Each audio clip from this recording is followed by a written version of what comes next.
ጸበሉ ከመውጣቱ በፊት አንድ አባቴኛ አባት ትንቢት ተናግረዋል። ማለትም ይሄ ቦታ ገና የዓለም ሕዝብ መጥቶ የሚድንበት እና ሰው እርግጥ ነው ሰው ገብቶ ይጠመቃል፣ ይሰወራል። ምንድነው የሚያጠይቀው? ጸበሉ የሚወጣው በስላሴዎች ስም 3 ጊዜ ነው። መሰወሩን ምስጢረ ትንሣኤ ሙታን ነው የሚያሳይ። እርግጥ ነው ሰው ታስሮ የሚጠመቀው ለምንድን ነው? አንዳንድ ሰዎች ጸበሉ ወጥቶ እንትን ሲላቸው አንደኛ ዘሎ የመውጣት ጸባይ አለ ቦታው ላይም ስላለው እንጂ እኔ እርግጥ ነው ገንዘብ ተሰርቆብኛል ወደ 12 ከፍት። እርግጥ ነው እኔ መቼም ሰው ሲሰራ ሊሳሳትም ይችላል። ፍጡነ ረድኤት ሩፀተ ነፋስ አውሎ ለዘይጼዋ ከበተወክሎ ጊዮርጊስ በስመ አብ ወወልድ ወመንፈስ ቅዱስ አሐዱ አምላክ አሜን። በመላው ዓለም የምትገኙ ኦርቶዶክሳውያን እንግዲህ በያላችሁበት ዓለም ሀገራት ሰዓት አቆጣጠር የእግዚአብሔር ፍጹም ሰላም ይብዛላችሁ። የሰማዕቱ የቅዱስ ጊዮርጊስ ረድኤትና በረከቱ ይድረሳችሁ። የምንገኝበት ቦታ ሁላችሁ እንደምታውቁት በርሜል ቅዱስ ጊዮርጊስ ከታምረኛው ጸበል ቤተክርስቲያን ቅጥረ ግቢ ውስጥ ነው የምንገኘው። በስተጀርባችን የምታዩት ህንጻ ቤተክርስቲያን ደግሞ የሰማዕቱ የቅዱስ ጊዮርጊስ አዲሱ ህንጻ ቤተክርስቲያን ነው። እንግዲህ በዛ ዓመት እንዲመረቅ በቦታው ላይ የሚገኙ ካህናትና ዲያቆናት ህንጻ አስተሪ ኮሚቴና ሰበካ ጉባኤ በፍጹም ጥረት ላይ ነው የሚገኙት። በዛ ዓመት ተጠናቆ እንዲመረቅ እንደ አጠቃላይ እንግዲህ በርሜል ቅዱስ ጊዮርጊስ ላይ የሚደረጉ ብዙ ገቢረ ተአምራቶች አሉ። በተለያየ ሶሻል ሚዲያ ባጭሩ ተቆራርጦ እንደምታዩትና እንደምትሰሙት አይደለም። ይህ ቦታ ያልተነገረለት ያልተወራለት ብዙ ሰው ያላወቀው ምክንያቱም የተወሰነ ሰው ቢያውቀውም ይህ ቦታ ገና የዓለም ሕዝብ መጥቶ የሚድንበት ለእግር መረገጫ ቦታ መቀመጫና መንቀሳቀሻ እስከሚጠፋ ድረስ ዓለም ላይ የሚገኙ ሕዝብና አሕዛብ የእምነቱ ተከታይ የሆኑ ብቻ ሳይሆን በእምነቱ ውስጥ የሌሉ ሰዎች ሁላ እዚህ ቦታ ላይ መጥተው ጠጠር መጣያ ዝናብ ቢጥል እንኳን የሚያርፍበት ከሰው ቁጥር ብዛት የተነሳ ዝናብ ጥሎ የሚያርፍበት ቦታ እስከሚጠፋ ድረስ እዚህ ቦታ ላይ ሰዎችና የተለያዩ ህዝበ ክርስቲያኖች እንደሚመጡ ቀደምት በነበሩ አባቶች ትንቢት እንዳለና እንደተነገረ ብዙ ሰዎች ይነግሩናል። ቦታው ላይ ያሉ አባቶችም ያስረዳሉ። እንግዲህ በዚህ ቦታ ላይ የሚደረጉ ገቢረ ተአምራቶችን በተለያየ ጊዜ በመናቀርብላችሁ ቪዲዮዎች ከራሳቸው ከሰዎች አንደበት እየሰማችሁ ነው። እዚህ ቦታም እየመጣችሁ ተጠምቃችሁ ሄዳችሁና አሁን የበለጠ ሰዎቹ እዚህ ቦታ ሲመጣ ሰው ይሄ ቤተክርስቲያን መቼ ተመሰረተ፣ ጸበሉ መቼ ፈለቀ ብሎ ጠይቆ የሚሄድ የለም። ትክክለኛ ማስረጃ ያለው ሰው የለም።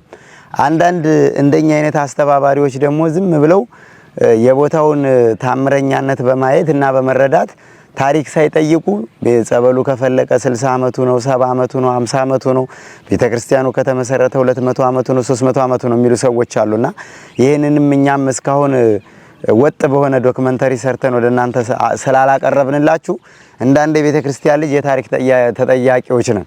ስለዚህ አሁን ዛሬ ወንድማችን ዲያቆን ደረጀ በቦታው ላይ የሚያገለግልና እንዲሁም የጸበሉ አስተባባሪ ሰብሳቢ ኮሚቴ ነው።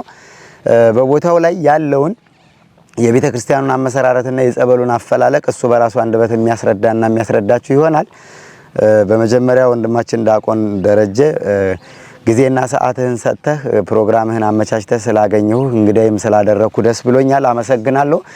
ወደ ቤተክርስቲያኒቱ ጉዳይ ስንመለስ ቤተክርስቲያኑ መቼ ተመሰረተ ከሚለው እንምጣና በዚህ መልኩ ፕሮግራማችንን ብንጀምር። እሺ እኔ አመሰግናለሁ። በስመ አብ ወወልድ ወመንፈስ ቅዱስ አሐዱ አምላክ አሜን። የተባረከ አምላክ አቡነ ለዘብጻን እስከዛት ሰዓት እኔ ያው እንግዲህ እንደሚባለው ቤተክርስቲያን ታሪክ ያው ሰዎች ብዙ ነገሮችን እያወዛገቡና ታሪኩን የአምታቱ የሚናገሩ አሉ። እንደሚባለው የቤተክርስቲያን የተመሰረተው እርግጥ መጀመሪያ ጊዜ በ1997 እመቤታችን እዚህ እንደነበረች ትታወቃለች። እዛ በኋላ ደግሞ ማዶ ወደዚህ ከተማለች ወደ ከተማው እንሰዳት ብለው በ2001 ላይ ይዘዋት ሄዱ። እዚህ ብዙ አጽመ ክርስቲያን ነበረ። ቦታው በረሃ በመሆኑ አኳያ በሰፈራ ፕሮግራም ሲመጣ ብዙዎች ሰዎች ብዙዎች አባቶች ብዙዎች እህቶች ወንድሞች እዚህ አርፈዋል። እዛ ላይ በመቀጠል ለምንድነው ብሎ ሰው ሁሉም ሳይተማመንበት ያችን እመቤታችን ጽላት ይዘው ሄዱ። ከዛ በኋላ የተወሰነ ጊዜ ያው በ2002 ላይ የቅዱስ ጊዮርጊስን ጽላት እናምጣ ብለው እዚህ ያሉ ወገኖቻችን አጽማቸው እዚህ ያለ እንዴት ቤተክርስቲያን ፈልሶ ይሄዳል ብለው 2002 ላይ መጥቶ ሰማዕቱ ቅዱስ ጊዮርጊስ እዚህ ላይ ገባ። ለተወሰነ ጊዜ ስናገለግልበት ቆየና ደካማ ነው የነበረ። እግዚአብሔር ምንድነው የሚል ከፍ ያሉትን ዝቅ ያደርጋል፣ ዝቅ ያሉትን ደግሞ ከፍ ያደርጋል እንደሚባለው እሴይ ምንድነው ያደረገ? ሳሙኤል ልጆቹን ዳዊትን ሊቀባው በፈለገ ጊዜ ሁሎቹ ልጆቹን አመጣለት። ቀርነቅብ እንኳን ሊቀባ ቢያፈላ ሁሎቹም አልፈላም። ሌላ ልጅ የለህም ወይ ስባለው ጊዜ አይ አንድ ደካማ ኮሳሳ በግ ጠባቂ አለ፣ እሱን እስኪ ይዘውና ብሎ ባመጣው ጊዜ ያ ቀርነቅብ ከዳዊት ላይ ፈላ። ይህ ቤተክርስቲያንም እንደሚታወቀው ለ2002 ላይ መጥቶ እዚህ የተወሰነ እስከ 2007 ላይ ስንቆይ ምንም ማያውቀው በቃ ደካማ ስውር ቤተክርስቲያን ከብረ ባል ሆኖ እንኳን መጥቶ የሚጠቀም ህብረተሰብ ማይመጣበት ነው የነበረ። የሚታጠነው በድንጋይ ሙጫና በመቀር እጣን ነበር፣ ምንም አልነበረም፣ ማንም አያውቀውም። እዛ በኋላ ግን ይሄን ጸበል ለውሃ ፕሮግራም ተብሎ ተጫረ። ሰማዕቱ ቅዱስ ጊዮርጊስ ወደ ጸበልነት ቀይሮ ከ2007 ጀምሮ እስካሁን ድረስ በሰው አንደበትም ከመጻሕፍት ከገሉ የሌሉ ታሪክ ሞት መነሳት ብቻ ነው የቀረ። ለምጻም ነጽተዋል፣ ዕውር በርተዋል፣ አንካሳ ዘለዋል። በመጽሐፍ ቅዱስ ላይ በዮሐንስ ወንጌል ላይ ምዕራፍ 5 እንደሚመጻጉ እንደሚለው ለ38 ዘመን ይል ነበር። ይሄ ደግሞ አሁን ለ40 ዓመት እንኳን ተደይኖ የቆየ ከዚህ ከመጽሐፍ የሌለ ብዙ ነገሮች እያደረገ የቆየ ተአምረኛ ጸበል ነው። ጸበሉ የወጣው ከ2007 ጀምሮ ነው። እስካሁን ድረስም ያው ብዙ ነገሮች እናንተም ከምታያቸው ነገሮች ብዙ ተአምራት ብዙ በሰው አንደበትና ለጸሐፊም ጽፎ ሊፈጽማቸው የማይቻሉ ነገሮች ነው የሚሰራ ያለ። ሌሎቹ እኛ የሚበልጡ አባቶች አሉ፣ ታሪኩንም በደንብ አድርገው ያብራሩታል። እኔ እንኳን ሙሉን ልናገረው አልችልም፣ በእኔ አቅም በእኔ አንደበት አልናገረውም። አንዳንዶቹ ግን 50 ዓመት ነው የወጣ እዛ በላይ ነው። ቤተክርስቲያን ለዚህ ዘመን ነው ቤተክርስቲያን የተተከለው 2002 ላይ ነው። ጸበሉ የወጣ 2007 ላይ ነው። ሲቀጥል ሌላ መረጃዎች የሚሰጡት የተሳሳቱ ናቸው ነው የምለው። መልካም። እሺ እንግዲህ ያው በመጀመሪያ መቼም እዚህ የመጡ ሰዎች እመቤታችን ያለችበትን ቦታ ያውቁታል። የእመቤታችን ቤተክርስቲያን እንግዲህ ስልክ ከሚሰራበት ከኔትወርኩ አካባቢ ነው ያለው። በመጀመሪያ ግን እመቤታችን እዚህ ነበር የተተከለችው ማለት ነው። መጀመሪያ በሰፈራ ፕሮግራም ሲመጣ 97 ላይ ከዚህ ከምናየው ከቤተክርስቲያኑ የዚህ ላይ ሰማዕቱ ቅዱስ ጊዮርጊስ አዲስ ህንጻ ካለበት ከሱ ላይ ነው ተመስርታ ለ5 ዓመታት አካባቢ ከ2007 እስከ 2001 ድረስ ሲገለገልበት የቆየ ከ1997 እስከ 2001 ድረስ እዚህ ላይ ሲገለገልበት ቆየ። እዛ በኋላ ከተማ ወደ ማዶ ስልክ መደወያው አካባቢ ስለሆነ ካህናቱ ወንዝም ስላለሽ እኛ ወደዛ ነው የምንወስድ ብለው በቃ በውዝግብ ነው ማለትም አብዛኛው ሰው እዚህ ላይ ፐራ ከመሆኑ አኳያ ብዙ ህዝብ መጀመሪያ ምድረ በዳ ስለነበረ ያጋንንት መናሸሪያ ስለነበረ ይሄንን እዚህ ላይ ብዙ ሰዎች ስላረፉበት እኛ እንሰድም ብሎ ነበር የተወሰነው ሰው። ግን ካህኑ እንትን ካለ ካህናቱ አጥቅተው ተጨቁነው ይዘዋት ሄዱ። እዛ በኋላ ቆየ 2002 ሰማዕቱ ቅዱስ ጊዮርጊስ መጥቶ ወደዚህ እመቤታችን ከነበረችበት ላይ ጽላቱ መጥቶ ገባ። በጣም ግሩም ነው። ስለዚህ እንዳጠቃላይ በመጀመሪያ ያው እዛ አካባቢ ያለው ማህበረሰብ መንግስት ከተለያዩ ብሔር ብሔረሰብ ከተለያዩ ክልል አውጣቶ ወደዚህ የሰፈራ ፕሮግራም ከመስራቱ በፊት ቤተክርስቲያንም አልነበረም፣ ጸበልም አልነበረም ማለት ነው። አልነበረም። ይሄ ምድረ በዳ ነው የነበረ። የሚኖሩም አናሳ የሚባሉ ጉሙዝ ብሔሮች እንጂ ሌላ ሰው የሚያውቀው አልነበረም። መንግስት እንደሚባለው የተለያዩ ወረዳዎችና የተለያዩ ቀበሌዎች ሰባስቦ አምጥቶ ሰፈራ ፕሮግራም አምጥቶ እዚህ ላይ እንዳሰፈረበትና ቤተክርስቲያንም አይታወቅም ምንም በቃ የሰው ዘርም የዛንዴ ነው በዚህ ላይ ቦታ ፍሰቱ የታወቀ። ስለዚህ አንተ በዛ ጊዜ ጸበሉም ሲቆፈር እዚሁ ቦታ ነበርክ።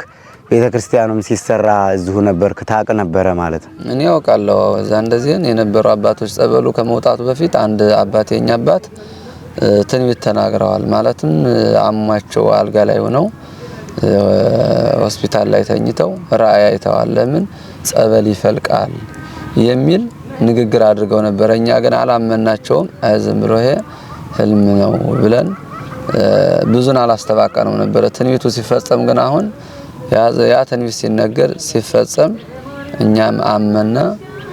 እኔ ነበርኩኝ ጸበሉ ሲቆፈርም ነበርኩኝ፣ ቤተክርስቲያኑ ሲተከልም የሚታዩ ፊት ለፊት ያለው ዲያቆን ወንድማችንም እነሱም ሁላቸውም ያው የሚናገሩበት ነው። እዚህ ላይ ቀረጻው ላይ ከሚያካሂደው በስተጀርባ ያለው ወንድማችን ዲያቆን ፈንታውን ይባላል።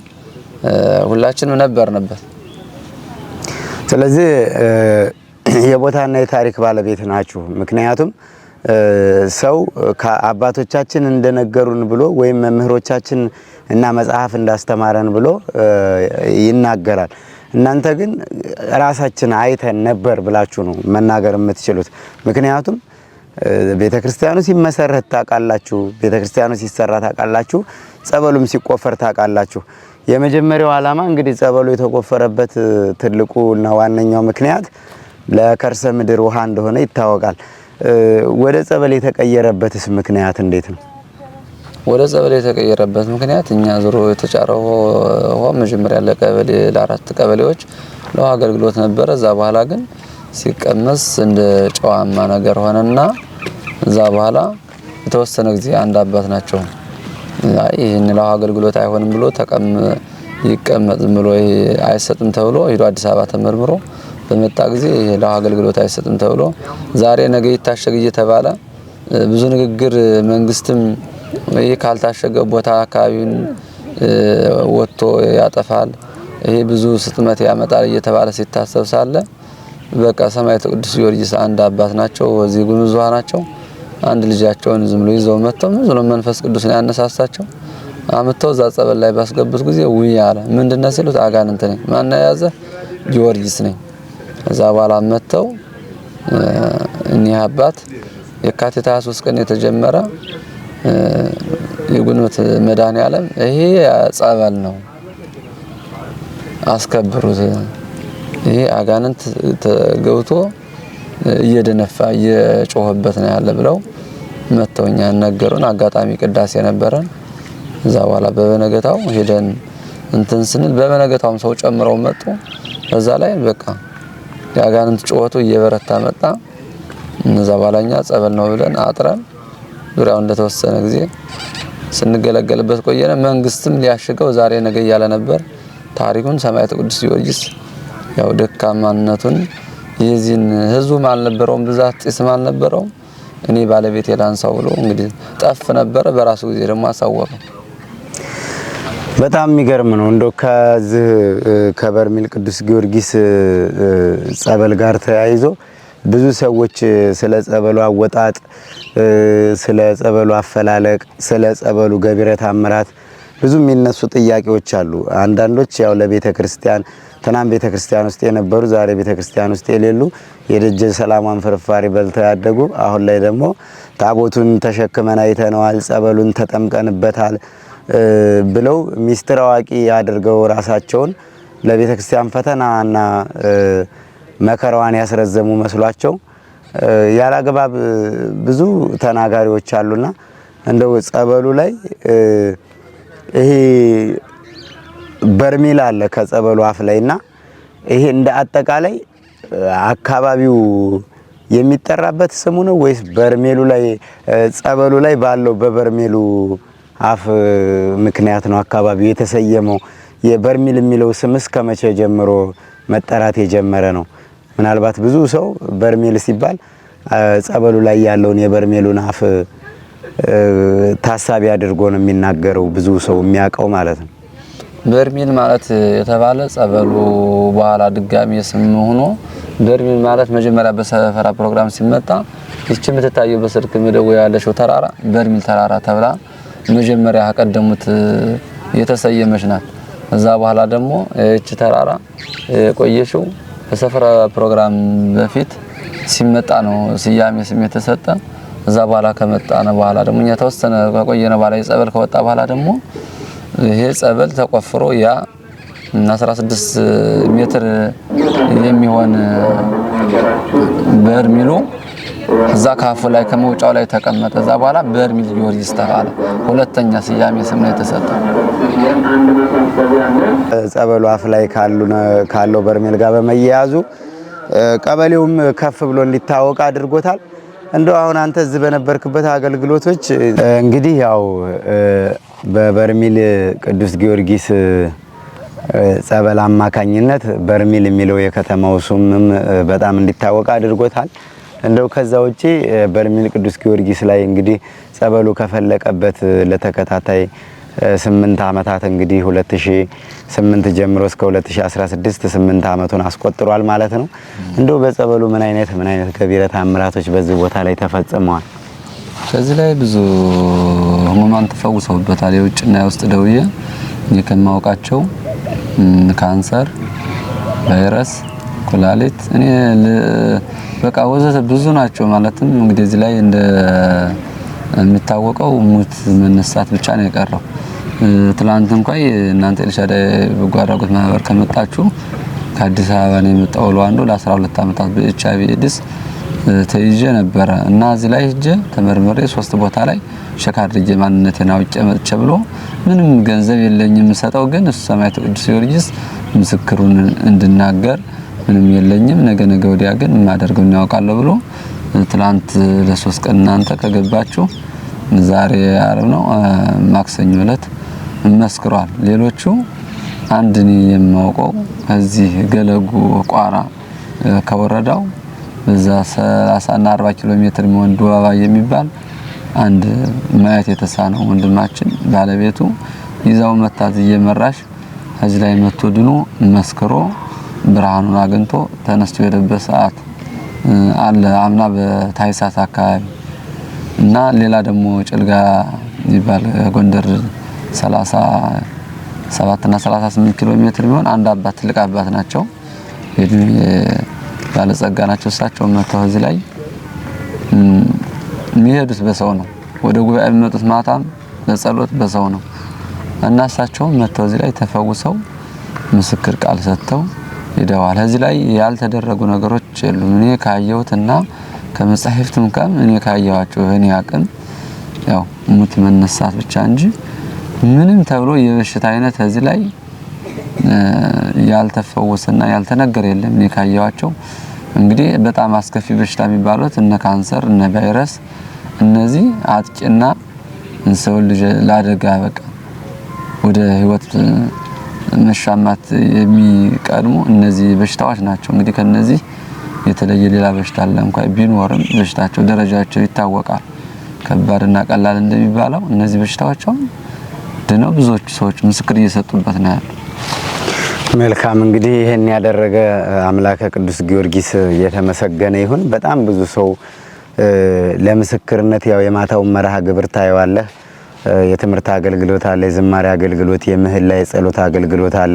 ከሰዓት አንፃር እንዲሁም ደግሞ በጣም ብዙ ህዝብ ስላለ እዚሁ አውደ ምሕረት ላይ ስለሆነ ስም ጥሪ ተደርጎ ቦኖ መጠመቂያ ቦኖ የሚሰጠው እንደው ያው ብዙውን ምስክርነት ማስተናገድ ስለማይቻል እንጂ እዚህ የሚመጣው ሰው ሁሉ ሰማዕቱ ቅዱስ ጊዮርጊስ ሰውሮ ኦፕራሲዮን አድርጎ ራሱ ሰርጀሪ አድርጎ ሰርቶ ፈውሷቸው ያለ ቁስል ያለ ጠባሳ ያለ ምልክት ፈውሷቸው የሚሄዱ ሰዎች በሚመሰክሩት ምስክርነት ነውና እንደው አምና ላይ በጣም ቦታው ላይ እንደዚህ የወረፋ መግበስበስ ሰው መጥቶ ሳምንት 15 ቀን 9 ቀን 10 ቀን በቃ ቆይቶ ነበር አንድ ቀን ለመጠመቅ ተጠምቆ የሚሄድና አሁን ደግሞ ዘንድሮም 2016 እንመጣ ሰው በጣም ብዙ ሰው አለ።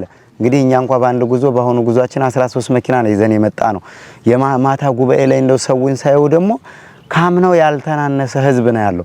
ሰው ደግሞ አሁን ዘንድሮ ወረፋው ቀን በቀን እየደረሰው ከቀኑ 8 ሰዓት ሳይሆን ነው ተጠማቂ ተጠምቆ የሚያልቀውና እንደው ቦታው ላይ እንደው አምናና ዘንድሮ ካሉት አገልግሎቶች ልዩነቱን ስናይ አምና ደግሞ እውነት ለመናገር በቅስፈት ይሁን በጉድለት ይሁን አይታወቅም ብዙ ሰዎች እንደዚህ ጸበሉም ላይ በየቀኑ በሳምንት አንድ ሰው ሁለት ሰው የሚሞቱ ሰዎችም ነበሩ። ዘንድሮ ግን ይሄውኛ እንኳን ለሶስተኛ ጊዜ ስንመጣ 3 መኪና ይዘን መተናል፣ 7 መኪና ይዘን መተናል፣ 13 መኪና ይዘን መተናል። አንድም ሰው የሞተ ሰው የለም እግዚአብሔር ይመስገንና እንደው እነዚህ ጉድለቶችስ ከምን አንጻር ነው ሊስተካከሉ የቻሉት እንደው ተብሎ ይታመናል? እንደው አንተ የጸበሉ ሰብሳቢ ኮሚቴ እንደመሆንህም የቦታው የቤተክርስቲያኒቱ አገልጋይ ዲያቆን እንደመሆንህም ምንድነው ያየኸው ልዩነት? እስቲ እኛ ትክክል ነው ማለት ምን እንደሚባለው አሁን አምና ላይ የነበረ የሰው ፍሰትም ነበረ ቅስፈትም ነበረ። ማለትም አንዳንድ ጊዜ በመጽሐፍ ላይ ስናይ ያልተፈቀዱና ቤተክርስቲያን ላይ ያልሆኑ ስርዓቶች ሲሆን ቅስፈት ይመጣል፣ ብዙ ወረዶች ነገር ይመጣል። ይሄ አምና ላይ ምንድነው ከመስከረም እና 7 ጀምሮ እስከ አለፉት አመታት እስከ ሐምሌ 7 ቀን ብዙ ነገሮችን ሲሰሩ ነበር። ማለትም እኛ እስካሁን ድረስ ብናውቅም ባናውቅም በየዋህነት ነው ስንመራ ነበር። እዛ መሃል ደግሞ የተለያዩ ሰዎች አገልጋይ መስለው እየገቡ የአገልግሎት የሚያገለግሉ እየመሰሉ ስርዓቱን ባለመጠበቅ የጸበል ሁሉና ባለመጠበቅ ሲሆን ሰው በየለቱ እግዚአብሔር መንፈስ ቅዱስ ባለበት ቦታ ላይ ፈተናም አለ። ያ መንፈስ ቅዱስ ደግሞ ጉልለት ሲመጣ ደግሞ ቅስፈት መጣ።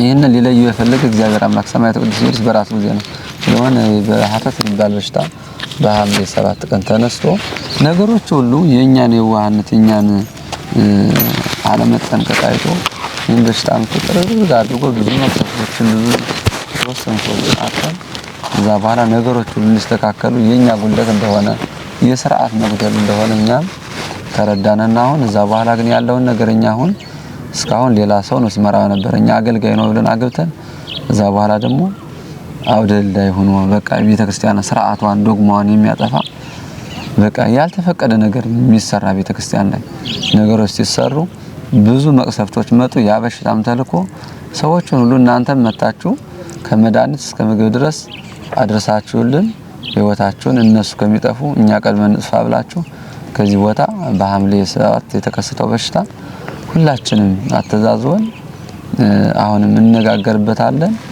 አሁን ምንድነው ትልቁ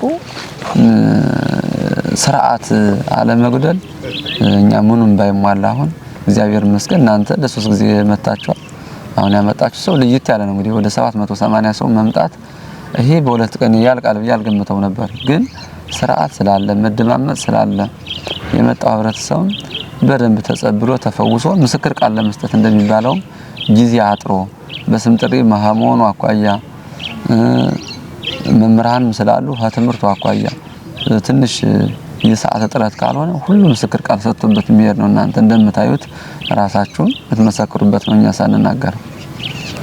መልካም እሺ። እንደው እንግዲህ የተጠማቂና ያስጠማቂ ኮሚቴ እንደሰብሳቢ እንደመሆንህ መጠን አሁን እነዚህ አስጠማቂዎቹ እንግዲህ ያው የድካማቸውን አይቶ ሰው እንደው የተቻለውን ቢቸራቸውም እንደ ቤተ ክርስቲያን ያው እንደ ሌላው አገልጋይ እንደ ካህን እንደ ዲያቆን የሚከፈላቸው ተቆራጭ ደሞዝ የላቸውምና ሰው እነሱን መደገፍ ቢፈልግ እንደው ጉለት የምትለው ነገር ባንተ በኩል ያለውን የውስጥ ችግር ስለምታውቅ የሚመጣ ቃ ስለምትረከብ የምግብ አመጋገብ ሁኔታ ስለምትከታተል እንደው ሰዎች ባንተ በኩል የመጡም ሰዎች እንግዲህ መታየትና ያለመታየት ብዙ ጥቅምና ብዙ ጉዳት አለው። መታወቅ አንዳንዴ አላስፈላጊ ከሆነ የምንጎዳበት አጋጣሚ አለ። በመልካም ነገር መታወቅ ደግሞ ትልቁ ችግር የሚፈታበትም ነው፣ ትልቅ ጥቅም የሚገኝበትም ነው። ይህ ማለት ምንድነው? እንደው እዛ ቦታ ላይ የሚያገለግሉ አስተባባሪዎች አንተን ጨምሮ ለሀጭ እየተቀበላችሁ ህዝቡ ራሱን ስቶ ተሰውሮ በሚጠመቅበት ሰዓት አቅንታችሁ አንስታችሁ ደግፋችሁ አልብሳችሁ ነው የምታገለግሉና እንግዲህ እንደው ሰዎች በምን አይነት መንገድ ነው ይሄን ፕሮግራም የሚከታተሉ ሰዎች ድጋፋቸውንና እንደው እዚህ መጥተው ተጠምቀው የዳኑም ሰዎች ድካሙን ያዩ ሰዎች በምን መንገድ ነው አስተዋጽኦ ማድረግ ያለባቸው? እንደው ምን ቢረዱ የተሻለ ነው? ምንስ ያስፈልጋል? እዚህ ላይ እንደሚታወቀው አምና በፊት የነበሩት አስተናጋጆች እርግጥ ነው ሰዎቹ ከሚሰሩት አስተናጋጆቹ ከሚሰሩትና ከብድክመታቸው ልክ እንደ መላእክት በቃ ምሽቱ 5 ሰዓት ጀምረው እስከ 9 ሰዓት አሁን ሰው በጨመረ ቁጥር እስከ 12 ሰዓት የሚቆይበት ሰዓት አለ። አሁን እኛ ምንድነው የማደርገው ያው በቤተ ክርስቲያን ስርዓቷን ጠብቆ በጎ አድራጎት የሚያደርጉ ሰዎች ካሉ በእኛ አማካኝነት ሆኖ እኛ እነዚህ ሰዎች ልብስ፣ ምግብ፣ የተለያየ ነገር የሚረዱትን እኔ ተቀብዬ ያው በቤተ ክርስቲያኗ ስም በቤተ ክርስቲያኗ ግቢ ግለሰብ ቤት እስካሁን ሲደረግ የነበረው ግለሰብ ቤት ነው የሚጠቀሙት የነበሩትም ከመቶ 5% ነው። ሌሎቹ ይሰጣሉ። ለሰጭ ያላነሰ ለባይ ያልደረሰ የሚባል ነገር አለ። እነዛ ነገሮች ሁሉ እየታፈኑ ነበር። አሁን ግን እውቅና ተሰጥቶት እህሉ ተገዝቶ አስቤዛው በሙሉ ተገዝቶ በእኔ አማካኝነት እያቀረብኩ አሁን እነሱ ያው እንግዲህ ሌላውም ልብስም ይመጣል የተለያየ ነገር ይመጣል እናበረክትላቸው ለኔ ይበረከታል እኔ ደግሞ ለነሱ አበረክትላቸዋለሁ። እንግዲህ ጊዜ እስካላቸው ድረስ ያው አም ሲገባ ያም እየተተካ ቤተክርስቲያኗ ስርዓቷን ይዞ እንዲመራ ያው እኛ እየሞከርን ነው። አሁን እንግዲህ አዲስ ጅማሬ ነው። እዛ በሽታ ወደዚህ ያሉት ነገሮች ያው እኛም እነሱን በስርዓት ነው የሚያገለግሉ ያለ እኛም ደግሞ እጃቸውን ዘርግተው የነሱን በረከት የነሱን ድክመት እናገኛለን የሚሉ ሰዎች እኔ ያው በእኔ አማካኝነት እያመጡ እናንተም ብዙ ነገር አድርጋችኋል። አሁን በፊት ከመጣችሁት እንግዲህ ከሐምሌ 7 ጀምሮ እስካሁን ከተንቀሳቀሳችሁ ከኛ ጋር ናችሁ። ያለው ነገር እያመጣችሁ እያበረከታችሁ እህሉን እየገዛነ አስቤዛውን እየገዛነ ልብሱም የተለያየ ነገር የሚመጣ አለ። እኛ አሁን ምንድነው እዚህ ላይ በየግለሰብ ከሆነ ሁሉም ስራ ብሎ ይገባና ብር የየብቻ የሚሰጥ ከሆነ ትንሽ ነገም እንደቀን ስራ አስቦት ነገም ሁሉ ለመግባት አገልጋይ ሳይሆን ያችን ለማግኘት ያችን ለመጠቀም እየፈለጉ እንትን ስለሚሉ በእኛ አማካኝነት ነው የዕለት ጉርሱን የዓመት ልብሱን እንደሚባለው በእኛ አማካኝነት ነው። አንዳንዶች ባለ ተስፋዎች ብዙዎቹም ደርሶና እናንተ በመቀደም ከመጣችሁት በቃ ያላነሰ እንግዲህ በደና ብር ነው የደረሰ በእኛ አማካኝነት ነው። ያው የሚፈልገው ነገር የተበረከተልኝ ለነሱ ያበረከትኩ ነው ያለው። መልካም እሺ። እንደው ወንድማችን ዲያቆን ደረጀ እንግዲህ ለዛ አገልግሎት ብዙ ዋጋ ከፍለህ እየሰራህ እንደሆነ ያው እኛ ባይናችንም እናየው ነው። እንግዲህ በሰዎች ደግሞ ስሰማ በዛ አጋጣሚ ራስህን አሳልፈህ ለቤተ ክርስቲያን ሰጥተህ እዚህ ያለው ችግር እንዲፈታ አድርገህ በማገልገልህ ያው ሰይጣን ቀንቶብሃል። ሁላችንም ያለፈ የሚገጥመን ብዙ ፈተናዎች አሉ በመንገድ ላይ በተጓዥ በተለያየ ነገርና ይሄ ነገር ደግሞ አንተም ላይ ተከስቶ በማየታችን በጣም አዝነናል። ካንተ ጋር ባናወራም እንኳን በሰዎች በኩል የሆነ ነገር ሰምቻለሁና እንደው ትኩረትህን ቤተ ክርስቲያን ላይ አድርገህ ጸበል ቦታ አድርገህ በማገልገልህ አዋወልህን አይተው አካባቢው በረሃም እንደመሆኑና ከብቶቻችሁ ከግቢው እተው የ3 ሰዓት የ4 ሰዓት መንገድ ተጉዘው ለቅም ለማግኘት በመዋላቸው እንደው ከ12 ያላነሱ ቦሮች እንደተሰረቀህ ነው መረጃው የደረሰኝና እንደው ይሄን ፈተና በዚህ እዚች ቤተ ክርስቲያን ላይ ራስህን አሳልፈህ ሰጥተህ እያገለገልክ ባለበት ሰዓት ይሄ ፈተና ስለገጠመህ የተሰማህ ነገር አለ ወይስ ይሄ መረጃ የተሳሳተ ነው? እንደው ይሄን ትንሽ ብታካፍለኝ እንደው የኛም ጉዳይ ስለሆነ። እኔ እግዚአብሔር ይመስገን መቼም እኔ እንፈተነ ብዬ ይሄ ትክክል ነው ማለት እኔ ቤተክርስቲያን እያገለገልኩ ነው የኔ ብቃትና የኔ አቅም አይደለም። እንግዲህ እግዚአብሔር እሱ በኃይሉ እኔ ያው እንግዲህ ቦታው ላይም ስላለው እንጂ እኔ እርግጥ ነው ገንዘብ ተሰርቆብኛል ወደ 12 ከፍት እርግጥ ነው። እኔ መቼም ሰው ሲሰራ ሊሳሳትም ይችላል ጠላትም ይሁን እንግዲህ ያስወበት በረሃ ከመሆኑ የሌባው መሰማሪያ ቦታ ሆኖ ይሁን እኔ ተወስዶብኛል በትክክል 12 ከብት ነው ላምና በሬ የሄደብኝ። እኔ ግን እግዚአብሔር እንግዲህ ኢዮብ እንዳለው እግዚአብሔር ሰጠ እግዚአብሔር ነሳ ነው። እኔም ቢሆን በዚህ ስራዬን በዚህ አሁንም ነገም ዛሬም ህይወቴ እስካለች ድረስ እኔ ቤተ ክርስቲያን እናቴ ናት አንባ መጠጊያ ናት። እናንተን ይዤ የምሆነው ነገር የለኝም። እርግጥ ነው በትክክል ያው በየካቲት 2 ቀን ያው እዚህ ላይ ተነድተው እስካሁን ድረስ ምን ትንሽ ለጊዜው ሰው እንደመሆኔ ትንሽ እንትን ይያለ አሁን ግን ሁሉ ነገር ተቻለው እግዚአብሔር ነው የሰጠኝ እግዚአብሔር ነው የነሳኝ ብዬ እኔ በዚህ አሁንም ስራያንም ወደዚህ ወደ ኋላ መልበት ነገር የለም። ሰይጣን ፈተነ ብዬ እኔ ቤተ ክርስቲያንም ምርቅበትና ያለውን ይህን ጸበል ማስተባበር ስራ እስከ ፍጻሜው ድረስ እስከ ለተሞተ ድረስ እኔ እስካለው ታገላለሁ። መልካም ወንድማችን ሁሉ ጊዜ በመልካም ስራ ላይ ሰይጣን አሸዋ መነስነስ አራሞቻ መጫን ይወዳልና ይሄንን እንግዲህ ካንተ አንደበት ሰምቻለሁ፣ ከሰዎች የሰማሁትን ካንተ ማረጋገጥ ችያለሁ። ቦታው ላይ ያሉ ነገሮች 100% 90% ሳይሆን 100% 99% ሳይሆን 100% ቦታው ላይ ያሉ ችግሮች ተፈተዋል። ይሄ ችግር ሲፈታ ደግሞ ሰይጣን ቀንቶብሃል። ኢዮብ ብዙ ንብረት ነበረው። እንግዲህ መጽሐፍ ቅዱስ እንደሚያስረዳ መጽሐፈ ኢዮብ ምዕራፍ 1 ቁጥር 1 ላይ ስንመለከት ዖዝ በሚባል ሀገር አንድ ደግና ጻድቅ እግዚአብሔርን የሚወድ ሰው ነበረ፣ ስሙም ኢዮብ ይባላል።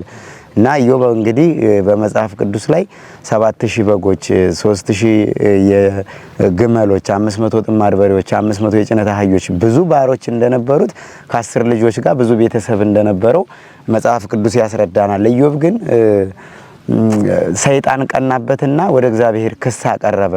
በዛም ጊዜ እግዚአብሔር የኢዮብን ጽናትና ልብ ያውቅ ስለነበረ ሰይጣን እንዲፈትነው በኢዮብ ላይ ምንም ስልጣን እንዳይሰጠው፣ በኢዮብ ነፍስ ላይ ሰይጣን ስልጣን እንደሌለው፣ በኢዮብ አካላቶችና ሀብት ንብረቶች ላይ ግን ሰይጣን ፈተና እንዲያቀርብበት እግዚአብሔር መልሶለት ነበርና ሰይጣንም ወደ ኢዮብ ሄዶ ኢዮብን ሲከሰው ኢዮብ ልጆቹ ሲሞቱ፣ ከብቶቹ ሲጠፉ፣ ሀብት ንብረቱ በአንድ ቀን ሲወድም እግዚአብሔር ሰጠ፣ እግዚአብሔር ወሰደ፣ ራቁቴን ወደዚህ ምድር እንደመጣሁ ራቁቴን ወደሱ እሄዳለሁ ብሎ ኢዮብ ሰይጣንን ጽናቱን አሳይቶታልና አንተም በዛ አጋጣሚ እግዚአብሔር ካንተ ጋር ነው፣ ሰማዕቱ ቅዱስ ጊዮርጊስ ካንተ ጋር ነው፣ እንድታዝን ከአገልግሎትህ እንድትደናቀፍ እንደው አንዳች በር መክፈት የለብህምና እዚህ የሚመጣ ህዝበ ክርስቲያንን በቤተ ክርስቲያን ስም አስደስተህ ቤተ ክርስቲያን አገልግለህ ደፋ ቀና ብለህ እዚህ ያለው ችግር እንዲፈታ ጥረት ከእስከዛሬው የበለጠ ተግተህ እንድትሰራ ነው የምንፈልገው። ምክንያቱም የሰይጣን ትልቁ ዓላማ አገልግሎትን ማደናቀፍ ስለሆነ የሰይጣን ትልቁ ዓላማ አንድን ክርስቲያን ከእግዚአብሔር መንግስትና ከእግዚአብሔር በረት አውጥቶ መበተን መጣል ስለሆነ በርታ፣ ጠንክር ማለት እፈልጋለሁ። የተወደዳችሁ አድማጭ ተመልካቾቻችን ለዚህ ቦታ እንግዲህ ዋጋ እየከፈሉ ያሉ ብዙ አገልጋዮች አሉ። ያንተ ተመሳሳይ ዲያቆናቶች ይኖራሉ፣ ያንተ ተመሳሳይ ካህናቶች ይኖራሉና እነሱንም እያበረታህ በገጠመህ ነገር ሳታዝንና ሳትከፋ አገልግሎትህ እንድትቀጥል እንፈልጋለን። ሌላኛው ብዙ ሰዎች የተለያየ መረጃ ይዘው የሚሄዱ ሰዎች አሉ። እንግዲህ እዚህ ቦታ ላይ በርሜል ቅዱስ ጊዮርጊስ ላይ በመገኘታችን ብቻ እኛን ጨምሮ ለቤተ ክርስቲያን ብለው መልእክት ይልካሉ፣ አድርሱልን ይላሉ፣ ስጡልን ይላሉ፣ ለአቅመ ደካማ ስጡልን ይላሉ፣ ለካህናት ልብስ አድርሱልን ይላሉ፣ ገንዘብ አድርሱልን ይላሉ፣ ለቤተ ክርስቲያኑ እርዳታ አድርሱልን ይላሉ። እና ቤተ ክርስቲያኗ ደግሞ የራሷ የሆነ ድምጽ የሆነ ሚዲያ የላትም። ሰዎችስ ታዲያ በምን አይነት መንገድ ነው የማን መልእክት ነው መቀበል ያለባቸው? ጉዞ ሲመጡ በምን አይነት ዝግጅት መምጣት አለባቸው? ገንዘብስ ሲሰጡ በምን አይነት መንገድ ድጋፍ ማድረግ አለባቸው? እቃስ ሲልኩ ለአቅመ ደካማም ይሁን ለቤተ ክርስቲያንም ይሁን ለካህናትም ይሁን እንዴት መላክ አለባቸው? ቤተ ክርስቲያኒቷ የራሱ የሆነ ድምጽ የላትም። ሰዎች ከናንተ ጋር ተደዋውለው ማግኘት አይችሉም። እዚህ ቦታ ላይስ ቤተ ክርስቲያኒቷ በምን አይነት ክትትልና በምን አይነት ቁጥጥር ነው ያለችው? ይህን ማለት ሰዎች እንዳይቸገሩ የማን መረጃ መስማት አለባቸው? እናንተን ቀርቦ የሚያናግረው ማን ነው? ቤተ ክርስቲያኒቷንስ ወክሎ ያገባኛል፣ ይገባኛል፣ ይሄ የቤተ ክርስቲያን ጉዳይ ነው ብሎ እየሰራ ያለው ማን ነው? ይህንንም እንደው ጠቀስ አድርገህ ብታልፍ በዛ አጋጣሚ ለህዝበ ክርስቲያኑ መልእክት ጥብቅ የሆነ መልእክት ስለሆነ ብታነሰው። ይሄንን እንደው ከሀገረ ስብከትም የመጡ ሰዎች ስለነበሩ በቀደም ከወረዳ ቤተ ክህነትም የመጡ ሰዎች ስለነበሩ በስብሰባ ላይ ተገኝቼ ይሄን ሐሳብ ለመስጠት ሞክሬያለሁ። አንደኛ ቤተ ክርስቲያኒቷ የራሱ የሆነ ሚዲያ ቢኖራት፣ ሁለተኛ ቤተ ክርስቲያኗ ያመነችበትን ሚዲያም ሆነ አካላት ብትወክል ብዬ ይሄ እንደ ሐሳብ እንዳስተያየት በስብሰባ መድረክ ላይ አቅርቤያለሁ። አንተም በነበርክበት ለወደፊት የሚታይ ጉዳይ ይሆናል ተብሎ ተይዟል። እስከዛው ድረስ ግን ኦርደሩን ጠብቆ ልባት እስከሚያገኝ ድረስ እንዳንተ የምታስተላልፈው መልእክት ካለ እኔ ማስተላልፈው መልእክት አሁን በፊትም ለዚህ ቤተክርስቲያን ላይ እንደሚታወቀው እናንተ እንደምታውቁት 16 ማህበራት ያላነሱ ነው የነበሩ። ማለትም እስካሁን የነበረው ምንድነው ሰዎችን ልክ ሌላ ቦታ ላይ ዝም ብሎ ልክ መሸጫና መገበያ እያደረጉ እኛ ቤተክርስቲያን እዚህ ክርስቲያናችን መጥቶ ይድናል ይፈወሳል። ሁሉም ቢሆን እንግዲህ ቤተክርስቲያን ተጠግቶ ከመጣ ብዙ ነገር ለቤተክርስቲያን ይደረጋል።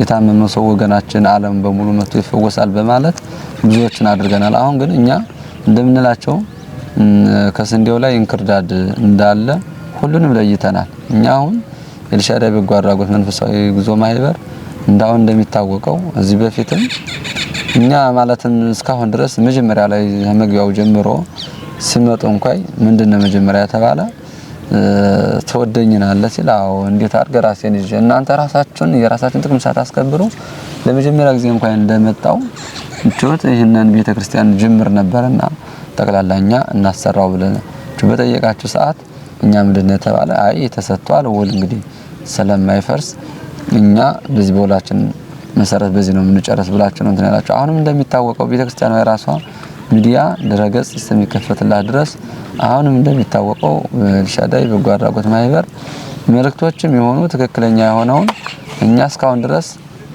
በአይናችን በጆሮአችን ብዙ ነገር ሰማ ነበር፣ በአይናችን ብዙ ነገር አይተናል። አሁንም እንደሚታወቀው ይሄ ማህበር ሁሎችንም እንግዲህ ከምናያቸው እዚህ ላይ አሁን ከ200 ያላነሱ ደካማዎችና ማየት የተሳናቸው በዊልቸር የሚሄዱ ከዚህ ላይ ተቀምጠው ብዙ ነገር እንዳደረጋችሁላቸው እናንተ ማንም እኔ ብቻ ሳልሆን የተደረገለት ሰው ላይ ነገም ቢሆን ሚዲያውን አይቶ ተከታትሎ አምኖና እውነት የሆነውን ነገር እንደሚረዳ እኔ እውነቱን ለመናገር በአሁኑ ሰዓት ቤት ላይ ወገን ቤተሰብ በጠላበት ሰዓት ይሄን ያክል እምነትና ይሄን ያክል በጎ አድራጎት ብዙ ነገር እየተደረገ ነው። እኔ ትክክለኛ ቤተክርስቲያኗ የራሷን ሚዲያና ድረገጽ ከፍታ ወይም ራሷ ወይም ደግሞ ለምታምንበት ሚዲያ ወይም በጎ አድራጎት ላለው ማህበር ወክላ አስተምሰጥ ድረስ እስካሁን ድረስም ብዙ ነገር ተደርጓል። ከህመሙ ጀምሮ እስካሁን ድረስም በህመሙ የተጎዱ ሰዎች እስካሁን አጽማቸውና ጎናቸው አልተነሳም ነበር። ብዙ ነገር እያደረጋችሁ ነው። አሁንም እኔ እንደምለው ይሄ ታላቅ ማህበር ነው። ኤልሻዳይ ማለት ሁሉን ቻይ ነው፣ እግዚአብሔር አምላክ ነው። አሁን ብዙ ነገር ነው ችላችሁ ያለ እኔ ማህበር ትክክለኛና እውነተኛ የሆነ መልእክቱንም ያደርሳል ብዬ የማስበው ለዚህ መልእክቱ ቤተክርስቲያን ተመልክቶ እስካሁን ድረስ የቤተክርስቲያን ክብር ያልነካ የደካማን ክብር ያልነካ የወደቁትን ያነሳ ማህበር ነው። በዚህ ሚዲያ እንዲተላለፍና መልእክታቸውን ያሉ መላው ዓለም የሚከታተሉ ህዝበ ክርስቲያን በሙሉ መልእክታቸውን እንዲደርሳቸው መተው በዚህ ማህበር ተፈውሰው ምስክር ቃሉ እንዲሰጡ እኔ መልካም ምኞት አለኝ ብዬ አስባለሁ። መልካም እሺ፣ ወንድማችን ዲያቆን ደረጀ በጣም ጥሩ ቆይታ ነው ያሳለፍነው። ብዙ ሰዎች ይሄን አይተው ለበርሜል ቅዱስ ጊዮርጊስ ያላቸውን ትኩረትና ፍላጎት ብዙ ጊዜ በጽሁፍ በኮሜንት ሀሳብ አስተያየታቸውን ይገልጹልናል። የብዙ ሰዎች ምኞት ነው። ይህ ቦታ እኛ የምንፈልገው ለቀጣይ ትውልድ ተሻግሮ እዚህ ቦታ ያለው የፈውስ አገልግሎት ሳይደበዝዝ የጸበሉ እድሜ ረጅም እንዲሆን የቦታው ስርዓት እንዲጠበቅ እናንተም ጠንክራችሁ ጸንታችሁ እንድታገለግሉ ሌሎች የሚመጡ ሰዎችም የሚያስገቡትን ገቢ በስነ ስርዓት ጥቅም ላይ እንዲውል ቤተክርስቲያኒቷ የልጆቿን አስራት በኩራት ተቀብላ ቤቷ መገልገያ ዕቃዎች ሳይጎሏት ቅጥርና ድንበሯ አጥሯ ታፍሮና ተከብሮ የቤተክርስቲያኗ ጥቅም ተከብሮ እንዲቀጥል ብዙ የሚጎሉ ነገሮች አሉ። ያንን በመመካከር ከናንተ ከአጥቢያ ቤተክርስቲያን እስከ ሀገረ ስብከት እስከ ሊቀ ጳጳሱ ድረስ በመመካከር ስራ እንድንሰራ ብዙ እቅዶችን ይዘናል። ለምሳሌ በዚህ አመት ከጀመርናቸው ስራዎች እንግዲህ አጥር እየታጠረ ነው። በቆርቆሮና በእንጨት እንዲሁም በግንብና በብረት የሚታጠሩ አጥሮችም አሉ። እነዛ በምን መታጠር አለባቸው የሚሉትን ለይተን ከሰበካ ጋር ከናንተ ከዲያቆናት ከካህናቱ ጋር በመመካከር ስራ ላይ ነን። ብዙ ህዝበ ክርስቲያን ደግሞ ለዚህ በጎ ምግባር የቅዱስ ጊዮርጊስ ፍቅር ያደረባቸው ድጋፋቸውን እየገለጹልን ነው። እዚህ የሚመጡ ብዙ የከበሩ ንዋያተ ቅድሳቶች አሉ። አንተም እንደምታስታውሰው እንግዲህ የወርቅ መስቀል፣ የወርቅ ጽና፣ የተለያዩ ልብሰ ተክህኖ፣ የተለያዩ የኢየሩሳሌም የግሪክ ዕጣኖች፣ ሽቶዎች፣ ሜሮኖች፣ ቅባ ቅዱሶች ብዙ የሚመጡ ነገሮች አሉ። እነዛን የሚይዝ ደግሞ ዕቃ ቤት የለም። ዕቃ ቤት ለማሰራት እቅድ ይዘናል። ሰዎች ደግሞ ከጸበሉ ጎን በጎን ያው ታማሚ መድኃኒት ያስፈልገዋል። በጸበልም እግዚአብሔር ያድናል፣ በሕክምናም ላይ እግዚአብሔር ያድናል። ጥበብን ለሰለሞን እንደሰጠ ሁሉ መድኃኒት እንዲያዘጋጅ ልቋስን እንዳዘዘው ሁሉ እግዚአብሔር በሕክምናም በጸበልም ላይ የእሱ እርዳታና መንፈስ ቅዱስ ሲኖር ብቻ ነው ሰው መዳን የሚችለው። ስለዚህ እዚህ ቦታ ላይ ደግሞ ጤና ጣቢያ ሲሄዱ ሕክምና በአግባቡ የማያገኙ ጤና ጣቢያ ሲሄዱ ወባ እንኳ በቀላሉ አሁን ወባ እንኳ ሰዎች ሲታመሙ ጤና ጣቢያ ድረስ ለመሄድ አካባቢው ላይ ሕክምና የለም ተብሎ ስለሚታሰብ ሰው ሳያያቸው በማረፊያ ቦታቸው ታመው የሚሰቃዩ ሰዎች አሉ። የበሽታውን እንግዲህ ወባ ቀላል በሽታ ቢሆንም በአግባቡ ሄደህ ካልታከምክ ደግሞ ሰዎች እስከ ሰው ሕይወት ጥፋት ድረስ የሚያደርስ በሽታ ነው። ስለዚህ እዚህ ቦታ ላይ ምን ያስፈልጋል? እንደኛ ማህበር እቅድ አንድ ፋርማሲ የራሱ የቤተ ክርስቲያኒቷ መድኃኒት ማጠራቀም የሆነ ፋርማሲና እንዲሁም ደግሞ የሕክምና ክሊኒክ ያስፈልጋል። እነዛ ነገሮች ለማሰራት አስበናል። ያረምሞ የሆነ የተለየ ቦታው ላይ እንግዲህ ቅዱሳኖች የሚገለጹበት፣ ሰዎች ተሰውረው ራእይ የሚያዩበት፣ ሰዎች ተኝተው ጥሩ የሆነ ህልም የሚያዩበት ቦታ እንደመሆኑ መጠን ሰዎች ደግሞ ራሳቸውን ከጸበል አግልለው ራሳቸውን ከጉባኤ አግልለው ከአውደ ምሕረት አገልግሎት ከቅዳሴ ከኪዳን ከማህሌት ከተለያየ ከቤተ ክርስቲያኒቷ መንፈሳዊ አግልለው ራሳቸውን አዳምጠው ከእግዚአብሔር ጋር የሚነጋገሩበት ያረመመ ቦታ ያስፈልጋል። ያንንም አዳራሽ ለይተን ለመስራት እንዲህም ደግሞ እነዚህ በጸበል ቦታ የሚያገለግሉ አገልጋዮች ትናንት አንድ አስተባባሪ እየነገረኝ ነበረ። ቤተ መጻሕፍት ቢዘጋጅ ብዙ ሰው ብዙ አገልጋይ ከጸበል እንደወጣ ቁጭ ብሎ መጽሐፍቶችን እያነበበ አረምሞውን ሳይፈታ አገልግሎቱን ብቻ የሚያገለግልበት መንገድ ቢመቻችልን የሚለማ ሐሳብ ተቀብለናል። እነዚህ ነገሮች እንዲስተካከሉ የበኩላችንን ጥረት እናደርጋለን። እናንተም ደግሞ እየተጎዳችሁ ነው። ስራችሁን ትታችሁ ሀብት ንብረታችሁ እስኪዘረፍ ድረስ ራሳችሁን ለቤተ ክርስቲያን አገልግሎት ሰጥታችሁ ያለበትን ሁኔታ እያየን ነው። ሳናደንቅም ሳናመሰግንም አናልፍም። እኛ ስንመጣም እናንተም ባላችሁበትም ስትመጡም ቤተ ክርስቲያኒቷ ምድረ በዳ እንደመሆኗ መጠን ችግሩ ሰፊ እንደመሆኑ ካሜራውን እያየሁ ባሩ ችግሩ ሰፊ እንደመሆኑ መጠን በአንድ ጊዜ መቅረፍ አልተቻለምና በሂደት ከጎናችሁ ሆነን እነዚህን ችግሮች ሁሉ ለመፍታት ዝግጅት ላይ ነው ያለነው። እናንተም ጠንክራችሁ አገልግሉ። በመላው ዓለም የምትገኙ ኦርቶዶክሳውያን እስካሁን ያስተላልፈላችሁን መልእክት በደንብ ሰምታችሁ ሁሉም የተነሱት ሐሳቦች ገንቢ ሐሳብ እንደመሆናቸውና የቤተ ክርስቲያን ችግር እንደመሆናቸው የሁላችሁ እርዳታ ያስፈልጋልና በዛ አጋጣሚ እውነት ወንድሜ ዲያቆን ደረጀ በጣም አዝኗል። ባይናገረውም በጣም ከፍቶታል እና ወንድሜን መርዳት መደገፍ የምትፈልጉ ሰዎችም በኔ በኩል እንግዲህ እሱ ይሄን አድርጉልኝ ማለት ስለማይፈልግ በኔ በኩል እንድታናገሩኝ ይፈልጋለሁ። ዛሬ 12 በሬ አንድ በሬ 50 ሺህ ብር ቢታሰብ እንኳን ከ600 ሺህ ብር ራሱን ለቤተ ክርስቲያን አገልግሎት በመስጠቱ ከ600 ሺህ ብር በላይ የሆነ ከፍተኛ ጉዳት ነው የደረሰበት። ወንድማችንን ደግሞ አይዞህ፣ በርታ፣ ጠንክር፣ አገልግሎቱ እንዲቀጥል ነው እንጂ የምንፈልገው እኔ ለቤተ ክርስቲያን ራሴን አሳልፌ በመስጠት የተጎዳሁ ብለህ አገልግሎቱን እንድትለቅ አንፈልግም ብላችሁ በእኔ በኩል እንድትደግፉልኝ ይፈልጋሉ። ስለዚህ ሁላችሁም ደውላችሁ እንድታናግሩኝ ስለምፈልግ አገልግሎቱን እንድትደግፉ እፈልጋለሁ እና ስለዚህ ሁላችሁም በመላው ዓለም ሆናችሁ ይሄንን ሚዲያ የምትከታተሉ መልእክቱ ለብዙ ሰዎች እንዲደርስ ሼር፣ ላይክ፣ ሰብስክራይብ እንድታደርጉ መልእክቴን ማስተላለፍ ፈልጋለሁ። የመጨረሻ ቀረ የምትለውና ህዝበ ክርስቲያኑ ወደዚህ ሲመጣ በምን ተዘጋጅቶ መንጣት እንዳለበት መልእክት ብታስተላልፍ ደስ ይለኛል። እሺ፣ እኔ መልእክቱን ማስተላልፈው እንግዲህ እንደሚታሰበው አሁን ይሄ የምፈልገው ሲመጣ ቅድመ ዝግጅት አድርጎ ያለውን ነገር አንደኛ የሚያስፈልገውን የጸበል ጉዳዮች ያው ንስሐም ገብቶ ቢመጣ የተሻለ ነው። እዚህ ላይ መጀመሪያ ከመጣ በኋላ ደግሞ ያው ያሉት ነገሮች በዚህ በማህበሩ ያለውን ስርዓት ጠይቆ የኤልሻዳይ በጎ አድራጎት መንፈሳዊ ማህበር እንደሚታወቀውና ያለውን ነገር በዚህ ማህበር ያለውን ነገር የጸበሉን ሕግና ደንብ ስርዓት ስለሚታወቁ እናንተንም በደንብ አናግሮ ምንድነው የሚያስፈልገውን ለጸበሉስ ያው መግቢያው መጠመቂያው ምንድነው ስርዓቱን ከመነሻው እስከ መጨረሻው ድረስ ጠይቆ በእናንተ ኤልሻዳይ በጎ አድራጎት መንፈሳዊ ማህበር በዚህ ያለውን ስርዓት ጠይቆ መጀመሪያ ሲመጣ ከዚህ ላይ ያው ከዛ ላይ ንስሐውን ጨርሶ መምጣት አለበት። ከመጣ በኋላ ካልጨረሰስ ከዚህ ላይ መጥቶ መጀመሪያ ከካህን ይመዘገባል። መመዝገቢያ ቦታ አለ።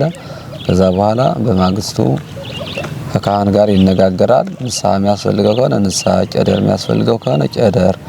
ከዛ በኋላ ያን ንስሐውን ቄደር ተቄድሮ ቀጥታ ወደ ጸበሉ ይሄዳል። ጸበሉ ላይ ሄዶ እዛ ላይ ጥምቀቱን አገልግሎቱን ይሰጣል። መልካም። እሺ እንደው ወደ መሀል ያነሳሁት አንድ ጥያቄ ነበርና እንደው በጠይቅ ደስ ይለኛል። በርሜል ቅዱስ ጊዮርጊስ ጸበል ሰዎች ሲጠመቁ ታስረው ተቀምጠው ነው የሚጠመቁትና እዛ ውስጥ በቃ ብዙ ሰው አንደኛ ጸበሉ ቆይቶ ነው የሚመጣው 30 ደቂቃ ያክል ጋባለው። ሰዎች ታስረው 10 ደቂቃ 15 ደቂቃ ሊጠብቁ ይችላሉ። በዛ አጋጣሚ በቃ ጸበሉ ሲመጣ ኮቴ ያለው መፍሰስ ሲጀምር ሽታ አለው። ከዛ በኋላ ሰው ይሰወራል። ከተሰወረ በኋላ ደግሞ ሲነቃ ራሱን አይደለም የሚሆነው፣ መረጋጋት ያስፈልገዋል። ተደግፎ የሚወጣ ሰው አለ፣ እያለቀሰ የሚወጣ ሰው አለ እና ጸበሉን እዚህ የሚመጣ እንደው አጠቃላይ ከናንተ ከዲያቆናቱና ከካህናቱ ጋር በሆነ አጋጣሚ ከአስተባባሪዎች ጋር ወደ ውስጥ ገብቶ እንደው እዛ ቆም ብሎ በሆነ አጋጣሚ ይሄን እድል አግኝቶ ያልተጠቀመ ሰው እንደ አጠቃላይ እዚህ መጥቶ የተጠመቀው ሰው ሁሉ ጸበሉን አይተነው አናቅም እንዴት እንደሚወጣ። እኔ ጸበሉ ታስሬ የተቀመጠው ከዛ ኮቴ ሰማሁ፣ ከዛ ፈሰሰ፣ ሽታ ሸተተኝ፣ ተሰወርኩ ነው የሚሉትና እንዲሁ ይሄንን ጸበሉን እንዲሁ በዚህ ጉዞ ያሉ ተጓዦችን ሰብሰብ አድርገን የጸበሉ ሰብሳቢ ኮሚቴ እንደመሆንህ ከሚመለከታቸው የሥራ ባልደረቦችህ ጋር ተነጋግረን ካህናት አባቶችንም ካስተዳደር ጨምሮ አማክረን ይሄ ህዝብ እንደው 13 መኪና ህዝብ ነው የመጣውና ከ780 በላይ ሰው ነው የመጣና ይሄ ህዝብ እንደው ጸበሉ ሲወጣ ቢያየው በእናንተ በኩል ምን አይነት ፈቃደኝነት አለ? የሚከለከልስ ነገር አለ ወይ? አይ እስካሁን ድረስ ትክክል ነው እኮ ማለትም ሰው ምንድነው ያለሽ ንግስት ሳባ የሰለሞንን ጥበብ ከሰማሁት ይልቅ ባይኔ ያየሁት ይበዛልና ያለሽ እና ሰው እርግጥ ነው ሰው ገብቶ ይጠመቃል፣ ይሰወራል። ምንድነው የሚያጠይቀው? ጸበሉ የሚወጣው በስላሴዎች ስም 3 ጊዜ ነው። መሰወሩን ምስጢረ ትንሣኤ ሙታን ነው የሚያሳይ። እርግጥ ነው ሰው ታስሮ የሚጠመቀው ለምንድነው? አንዳንድ ሰዎች ጸበሉ ወጥቶ እንትን ሲላቸው አንደኛ ዘሎ የመውጣት ጸባይ አለ። ሁለተኛ ደግሞ አንዳንድ ሰዎች እንግዲህ አቅምና ኃይል ያላቸው አሉ። ካህኑን እንትን ሲል ተነስተው የመሮጥና ለመማታት እጃቸውን የመዘረጉ ሰዎች ስላለ ነው ምክንያቱ የስራቱ እንጂ እንደሚባለው እኛ አሁንም በሆነ እስካሁን ድረስ መቼም ለአንዱ የተገለጸለት ለአንዱ አይገለጽለትም። ስጦታው ይለያያል እና ምንድነው አሁንም ቢደረግ ሰው ያው እሁድ ቅዳሜ እስከ 4 ሰዓት እስከ 3 ሰዓት ነው ጥምቀቱ። እኛም ይሄ ሰው ገብቶ አይቶት ካሉት ደብሩ አስተዳዳሪና ካሉት ካህናት አባሎች ወይም ጓደኞች እና አባቶች ጋር ሆኖ ይሄን ሰው ገብቶ አይቶትና ምስክር ቃል ማለትም እንደሚባለውን አካባቢውንም እንዴት እንደሚደረግ ገብቶኒ ሰው አይቶ ቢመሰክርና ያለውን በቃ ጎብኝቶ ልክ አይደለም እንኳን ብዙ ተአምራት የሚሰራበት ቦታ ላይ አንድ ተራራኮ ብርቅዬ እንስሳት እየተባሉ ቦታውን ዞረው እንደሚያዩ ይሄ ግልጽ ነው። የኛ ልብ አለ ማለት የኛ ታሳቢነት አለ ማድረግ የኛ ዓለም መረዳት ነው። አሁንም ቢሆንኛ የመጣው ህብረተሰብ 30 ደቂቃና 1 ሰዓት አይፈጅም። ይሄን ሰው በ4 በ3 አከፋፍለ ብናሳየው እኛ ምንም አይደለም ያየን እንናገራለን የሰማነውን እንመሰክራለን እንደሚለው መጽሐፍ አይቶ መመስከር እንደሚችል የኛም ትልቅ የቤት ስራ ነው። ስለዚህ ያው ሰው ይሄንን ትኩረት ሰጥቶ ለህዝበ ክርስቲያኑ ለቦታው እናንተን አማክሮ እናንተ ጋር ተግባብቶ ተነጋግሮ ለምንድነው ይሄ ቢሆን ይሄ ነው ይሄ ቢሆን ይሄ ነው ብሎ ለቤተ ክርስቲያን የሚጠቅመውን ሐሳብ አቅርቦ ከናንተ ጋር ባለመነጋገር እንጂ ያው እንደዚህ ለየብቻ በየሰዓቱና በየደቂቃው ሰው እየገባ ሊቢል አንዳንድ ጊዜ ያው ሰው እንደዚሁ ራቁቱን ሆኖ ቁምጣ ብቻ ለብሶ ነው ሰው የሚጠመቀው። ብዙ ጊዜ ሰው እየተጠመቀ ሴቶች ሊሆን ይችላል ወንዶች ሊሆን ይችላሉ። ወንዶች እየተጠመቁ ሴቶች አያዩም፣ ሴቶች እየተጠመቁ ወንዶች አያዩምና ከአገልግሎት ውጪ ጸበሉ 24 ሰዓት ስለሆነ የሚፈሰው ትርፍ ጊዜና ሰዓት ከናንተ ጋር አመቻችቶ የመጣውን ሰው ሁሉ በዚህ ልክ አሳይቶና የእግዚአብሔርን ድንቅ ስራ ከተጠመቁት የበለጠ የጸበሉን አፈላለቅና አፈሳሰስ አይተው ቢሄዱ የተሻለ ለቦታውም ክብር እንደ አጠቃላይ ለሌሎችም ደግሞ የመጣ ሰው አይቶ ሲሄድ ስራውን ተጠምቆ ከሚያገኘው ፈውስ የበለጠ ደግሞ የእግዚአብሔርን ድንቅ ስራ ደግሞ ባይኑ አይቶ ሲሄድ ትልቅ ነገር ነው። ስለዚህ እስካሁን እናንተ እየከለከላችሁ ወይም ቤተክርስቲያን እየከለከለች ሳይሆን የኔና የኔ መሰል አይነቶች የጉዞ ወክለው የሚመጡ ያስተባባሪዎችና ይሄን ሐሳብ ያለ ማቅረብ ያገልጋዮች ክፍተት ነው ማለት ነው በጥቅሉ። አዎ እስካሁን ድረስ ሲደረገው የነበረ አሁን እንደሚታወቀው ይሄና በተለያዩ ስፔሻል ሚዲያ የታወቀው ሰው ያዩትን የተቀረጸውን ሁሉም በቃ ዓለም አውቆታውን የሚንቀሳቀሰው ያለ ስለታየና ያው ቀረጻውን ተያይዶ ስለተለቀቀ ነው። አሁንም እኛ እንደሚባለው ያው ያለውን የመጣውን ህብረተሰባችን ሰዓት ጊዜ እያያዝነ አስጎበኝና ጎበኝ ሆኖ ባንዱ ነው ያለውን ነገር እያየና የቦታውን አቋዋንና አቀማመጥ አይቶኛ እንዲመሰከር እንፈልጋለን።